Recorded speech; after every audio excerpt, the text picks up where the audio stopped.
Bonjour les amis, nouvelle vidéo aujourd'hui pour parler du chef d'état-major des armées qui a tenu un discours totalement fou devant le congrès des maires. Mais juste avant de l'écouter, comme d'habitude, et vous connaissez la musique, n'oubliez pas de vous abonner, le pouce, le partage, le commentaire et de booster la vidéo, c'est extrêmement important. Et puis n'oubliez pas aussi de vous abonner à ma chaîne secondaire, tous les liens seront bien sûr en description sous la vidéo. On l'écoute et on en parle juste après. D'accord? On a tout le savoir, toute la force économique, démographique pour dissuader le régime de Moscou d'essayer de tenter sa chance plus loin.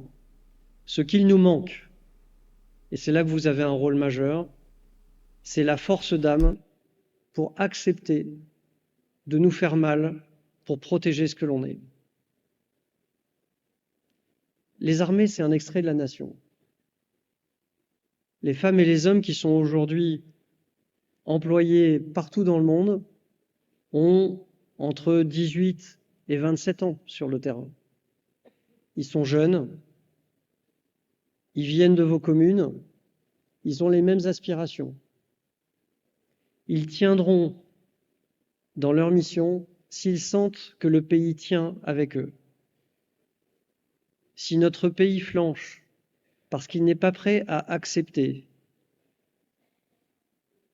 de perdre ses enfants, parce qu'il faut dire les choses, de souffrir économiquement parce que les priorités iront à de la production de défense, par exemple. Si on n'est pas prêt à ça, alors on est en risque. Mais je pense qu'on a la force d'âme. La France a toujours démontré sa force d'âme dans les moments difficiles. Et là, on est dans le moment où il faut en parler. Il faut en parler dans vos communes. Parce que spontanément, c'est pas des lectures du dimanche, c'est pas quelque chose d'accessible facilement. On peut avoir le sentiment que c'est loin, et c'est vrai que ça reste loin. La mécanique, c'est pas des chars russes qui débarquent en Alsace. Alors oui, je sais, vous allez me dire que vous n'êtes pas prêt à envoyer vos enfants se faire sacrifier, car vous avez extrêmement bien entendu les paroles tenues dans son discours. Eh bien si, vous allez le faire, car les chars russes arrivent. Pire, ils sont à nos frontières et la Russie est une menace pour la France. Bon, plus sérieusement, c'est totalement dramatique d'entendre ce genre de discours.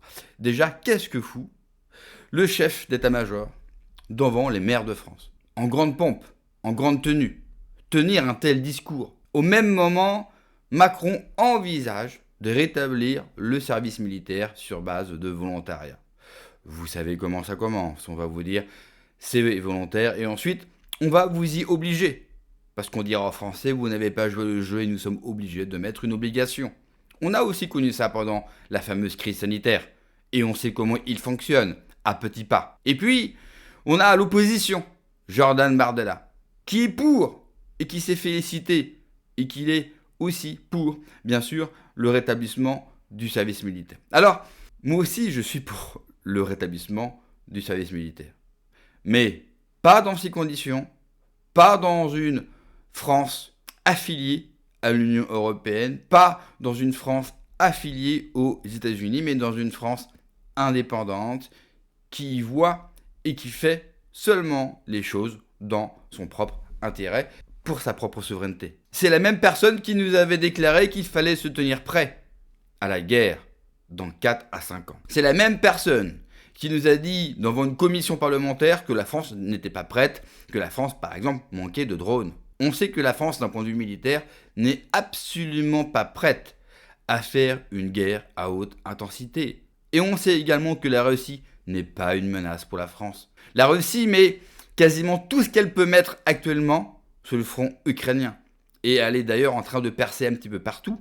Et ce n'est qu'une question de temps, de semaines, de mois, avant que la Russie gagne et qu'elle négocie avec les États-Unis comme des grands et que tout va très bien se passer, hormis que l'Union européenne et donc la France va payer la note, une note salée. Comme il y a quelques jours, la fameuse vente des Rafales. Rassurez-vous, aucun Rafale ne sera vendu à l'Ukraine, ils n'ont pas d'argent, il faut à peu près 10 ans pour former un pilote et ils n'en ont pas. Et puis de toute façon, c'est un bon de commande symbolique car aucun lancement de fabrication n'a été lancé. Par contre, on peut constater que dans la terreur et dans la stratégie de la peur, ils sont capables d'aller le plus loin possible. Et le pire, c'est que vous avez très peu de gens dans les grands médias qui disent ouvertement que ce sont des propos dangereux. Mieux, Elisabeth Lévy, la pocheronne, l'alcoolique de la sainte communauté, a dit sur CNews qu'effectivement, la Russie était une menace et qu'il fallait être prêt. Prêt d'un point de vue militaire, mais prêt aussi, comme le dit très bien le chef d'état-major, qu'on ait l'état d'esprit à perdre nos fils, à perdre nos enfants contre un pays qui nous veut aucun mal. Et puis, je veux bien qu'on raconte tout ça, mais on oublie que la Russie est une puissance nucléaire, que nous aussi, que deux puissances nucléaires ne peuvent pas s'affronter directement sur un terrain. Mais derrière tout ça, quelle stratégie cache-t-elle ? Déjà, la peur. L'Union européenne, elle est obligée, et donc avec la France, de jouer sur la peur. L'Union européenne dirige mal, mais se défend bien. Et l'Union européenne sait très bien que les peuples en ont marre et que les situations économiques dans les différents pays au sein de l'Union européenne n'est pas favorable. Et que les gens pourraient se révolter. Alors, il leur faut nous occuper les esprits au plus possible. Et la peur de la guerre, c'est le meilleur moyen. Même la Belgique, via son ministre de la Défense, a dit qu'il raserait Moscou. Je serai la Belgique, je m'occuperai plutôt du grand remplacement et de l'immigration, par exemple de Molenbeek, avant d'envisager de mener une guerre contre la Russie. Et je rappellerai à la Belgique qu'à part les frites, ils n'ont pas d'armée, pas d'armes nucléaires, aucun moyen de faire le moindre mal à la Russie. Calmez-vous.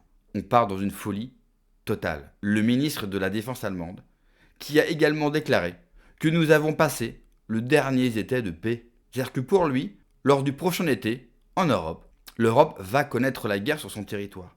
Ce sont des fous furieux. Et je n'ai qu'une seule question à vous poser. Quand cela va-t-il s'arrêter ? Quand allons-nous décider d'arrêter ces gens ? Ce sont des fous furieux. Ils sont capables de tout. Et ils sont vraiment capables d'envoyer nos fils. Tout ça pour rester un petit peu plus longtemps au pouvoir. Tout ça pour nous garder à la niche, en cage. Mais quand les gens vont enfin décider à bouger, quand les gens vont arrêter enfin d'être des consommateurs stupides et réagir en tant que personne responsable, mieux, en tant que père et mère de famille. J'ai moi-même 2 fils. Aucun des deux n'ira faire la guerre en Ukraine.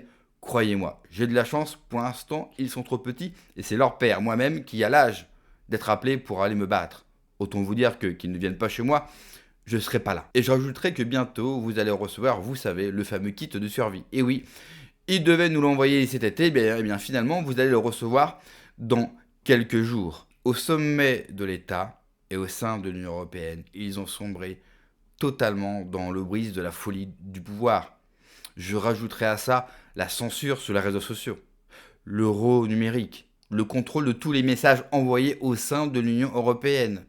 Voilà ce qui va nous arriver. Pas dans 1 ou 2 ans, pas dans 10 ans.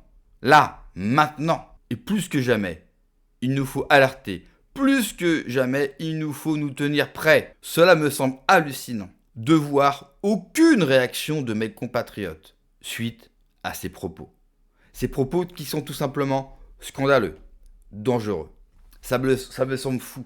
Personne n'a rien à redire. Personne n'a dit que le chef d'état-major n'avait pas à s'exprimer devant les maires de France. Quel est leur rapport avec la guerre ? Quel est leur rapport avec la Russie ? Il devrait plutôt s'occuper à retrouver par exemple les 10 milliards de TVA qui ont disparu. Oui, 10 milliards, pas 1 euro. Après, aujourd'hui, est-ce que nous sommes réellement à 10 milliards près ? C'est de la folie.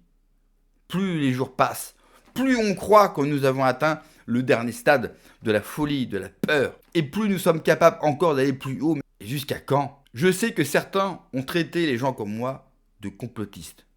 On en faisait trop. J'espère que ceux-là aujourd'hui vont se rendre compte qu'on n'en faisait pas trop, qu'on avait raison d'alerter sur ce sujet. Ils seront capables de tout. Vous avez vu le clip qui est sorti depuis 2 jours sur les militaires français en Roumanie qui s'entraînent jour et nuit, prêts à aller se sacrifier dans une guerre qui n'est pas la nôtre. Et vous rajoutez à cela, et j'en avais parlé sur la chaîne, les déclarations du chef de la gendarmerie, qui s'est dit prêt à mater toute révolte de Français qui seraient contre l'envoi de troupes en Ukraine. C'est de la pure folie. Mais j'ai l'impression que plus personne n'en a rien à foutre de ce pays. Je ne sais même plus si aujourd'hui il existe encore ce qu'on appelle un peuple français. Je crois qu'aujourd'hui nous avons affaire à des gens qui ne sont enracinés en rien à part dans le fameux pouvoir d'achat et qui sont capables de faire tout ce que le gouvernement, tout ce que les médias leur diront de faire, ils le feront. Et ça, personnellement, ça me fiche une sacrée trouille. Merci d'avoir regardé la vidéo les amis. N'oubliez pas de vous abonner, le pouce, le partage, de booster également la vidéo. Et je vous mettrai en commentaire épinglé le lien de la chaîne secondaire. Prenez soin de vous, que Dieu vous protège. Allez, ciao.